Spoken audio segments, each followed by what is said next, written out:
Hey guys, today we're going to go over the cheapest and most expensive travel destinations. That way I can plan some stuff for my future here where I'm going to go next. Probably the cheapest because, you know, There's Mark here with Walter's World, and today we have a question from Ting. And Ting wants to know, Walter's World, what that are some Ting is cheap asking places a to travel question. around the All right. world, and what are some expensive places to travel around the world? And the thing is, when I look at cheap destinations, I don't just look at the price because it's cheap. I also want to give you a place that's cheap that is worth going to see, that has a lot of sites to go to. Yeah, it's not about, like, some places can be cheap, but where's the value in it, right? Like, if you're paying $1 to go somewhere and there's nothing to do there, what's the point of So that? that's where we're going to start. And if I look at places, especially if you're looking at people coming from the U.S., some really good, more affordable destinations you can go to. If you're looking to go into Mexico, or if you go down to South America, like in Argentina, your money will go very far, and you can have a Yep. really good time when you're there. That's And what if it's you're about, looking to go stretching to that dollar. Europe, I think some of the good European destinations for kind of budget travelers is going to Ireland, going to Portugal, Greece, going over to Turkey. Those Portugal should be number one. I loved Portugal and super affordable. are kind of more affordable destinations you can get to with accommodation, eating, and transportation, so that can be helpful there. If you're looking to go to Asia, Southeast Asia in general is very affordable. Thailand, Cambodia, Laos, Vietnam, those are all really, really affordable places. You'll notice a lot of digital nomads go to live in Bali. That's another cheap destination you can go stay at if you're looking to go there. I actually found China had a really good bang for its buck when I was traveling there, because I China. could stay at really nice hotels for literally like a $500 hotel in the US was like $80, in China. So there's things you can go and go visit that'll actually your money go a lot farther. That makes it I've always wanted to see the Great Wall. Maybe one day I'll go to China. Let me know if you guys have been to China. kind of an affordable place to go. So those are some kind of general ones I kind of look at and recommend if you're looking for cheaper places to go where your money might go a little bit farther. Now, places that are going to be very expensive, but I think are still worth going to, is pretty much any major large city around the world or capital is going to be expensive. But they're probably going to have a lot of stuff for you to see and do when you're there, so it kind of Yeah, New York is super expensive, but it's it's really worth it. I mean, you can get a lot out of New York, and there's a lot of free stuff to do in New York. Like, eating there is expensive. Regular food, it costs you a lot, but you can just hang out in Central Park, and that can take you a whole day. Museums aren't that bad. Maybe $60 to get in or something like that to the MoMA, but in general, it's worth it. If you really love art and stuff like that, yeah, you're gonna get a lot of bang for your buck there.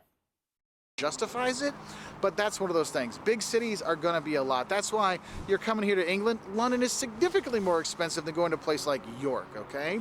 Now, some other kind of countries you're looking at that are kind of more expensive than you expect. I think we look at Europe, you definitely have Switzerland is extremely expensive. Norway is crazy expensive. Like, Norway is so expensive that if you come from Norway and go into Sweden, you feel like Sweden's cheap. And Sweden is super expensive too. So that's one thing to kind of think about. If you're looking to go into Asia, Yeah, I haven't been to either one of these countries. I would love to go. Um, yeah, Switzerland is on there. Norway is definitely on there. I want to see the Northern Lights. You'll be surprised how, like, not expensive, but how pricey going to Japan can be Can I if see the you're Northern looking at Lights in the Norway? food and the accommodation I and think also the North travel Norway, to right? get there. Another thing, when I want to look at expensive travel, I would have to say this, because there's some places that are cheap to go, but if you have to pay to make sure you're safe in terms of accommodation and stuff like that, those places will be expensive, because if you need to make sure you're safe when you're going there, you need to pay for that kind of safety, okay, depending where.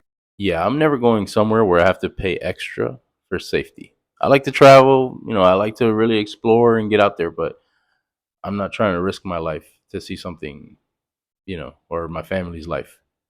That's for sure. I mean, I not worth it in my book. Where you're gonna go, all right? So that will that might make a place that's cheap actually be much more expensive, just because you want to make sure that your hotel is safe to stay in, or the safari you're going on is okay, or the tour you're gonna do is legit. So that's gonna be a thing there. And then I think another thing to mention is for Yeah, my tours, American man. friends is going to the Caribbean.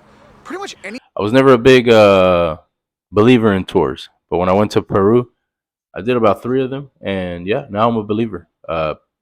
Tours are legit. You learn a lot from these tour guides. They know a ton, and they need the money. Help them out. They're gonna take care of you. You take care of them, and some of them are free. They just ask for a tip. So just tip well, and you guys will have a good time. In Machu Picchu, We had a tour guide there. He was amazing. He even like he walked us in a way onto the mountain in a way where you're like, here's the grand entrance, and you just see the entire landscape off of the route he took us through. You know, you couldn't see it from once you get up in the mountain, but the way he took us through this little building right before you see the entire landscape, that that was worth it. And if it was just me alone, I just would have walked right out there and just said, "Oh wow, there it is," you know. But he like introduced it to us. It was great. Anywhere you go is going to be expensive. You want to go to St. Lucia? I mean, heck, you fly from the U.S. to St. Lucia, it's like the price of like 2 or 3 trips to Europe. Oh, you want to go to Turks and Caicos? Yeah, I went to Turks and Caicos for 5 days with my wife, and we did a place where we had to cook our own stuff, and we spent more money in like 5 days in Turks and Caicos than 2 weeks in Europe. And we weren't doing anything. It was just the two of us. Okay, so I want you to kind of be aware of some of the cheaper places to go, That's too but much. also some of the more expensive places to go, and just to give you an idea. So, Ting, I hope that helps you know a little bit more about cheap places and expensive. There you go, Ting. He took care of you on that one. And took care of us. Thanks for watching, guys. Any more travel videos, things you want me to review, anything you want me to react to, just put it down in the comments, guys. Thanks for watching.